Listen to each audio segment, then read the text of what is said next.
If you listen to US government officials, they claim that the war against Iran was gone extremely well.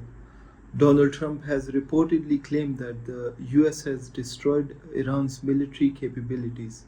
We are systematically dismantling the regime's ability to threaten America or project power outside of their borders.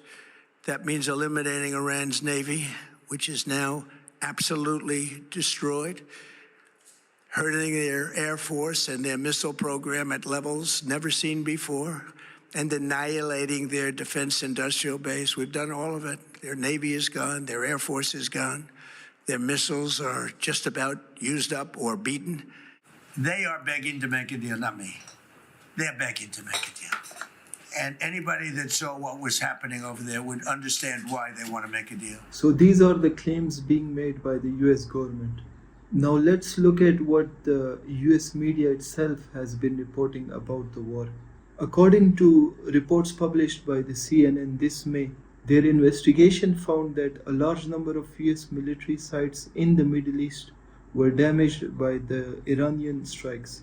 CNN reported that at least 16 American military sites were damaged, making up the majority of US positions in the region.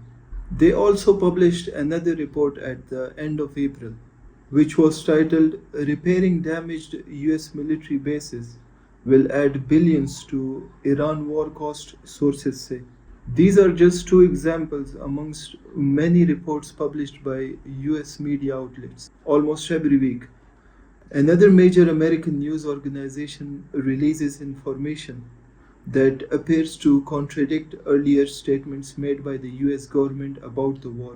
Here is another example from the Washington Post. In a report published this May, they stated Iranian strikes have hit at least 228 structures or pieces of equipment at US military sites since the war began. The report also added that the destruction was far greater than what was previously reported or acknowledged by the US government. They also reported that Iran damaged US military hangars, barracks, fuel ports, aircrafts, radar communication systems, and air defense equipments. Now let's see what NBC News reported. In an April report which was titled "Iran Caused Many Extensive Damage to US Military Than Publicly Known," NBC stated that American military bases and equipment across the Persian Gulf region suffered damage from Iranian strikes that was much worse than publicly acknowledged and could cost billions of dollars to repair. Now let's look at another very important report that highlights how much advanced military equipment the United States has used during this war. An article published by Fortune in April, which was titled "The US military may have already used half of its most expensive missiles and it could take up to 4 years to rebuild stockpiles." According to the report, the US has heavily depleted 7 major categories of missiles, raising concerns that it could face shortages in any future conflict. The article stated that the US has already used 45% of its stockpile of precise strike missiles and nearly 50% of its THAAD interceptors. Most of these THAAD systems were originally based in South Korea, but some were used in the Middle East to help protect US allies in the region, including Israel. Reports say this also created concerns in South Korea because of the ongoing threat from North Korea. The US has also reportedly used half of its patriotic ballistic missiles.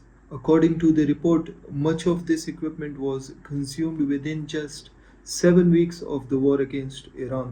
Another report by Fortune magazine stated that in just the first 2 months of the conflict, the US spent $24 billion on 7 major types of munitions alone.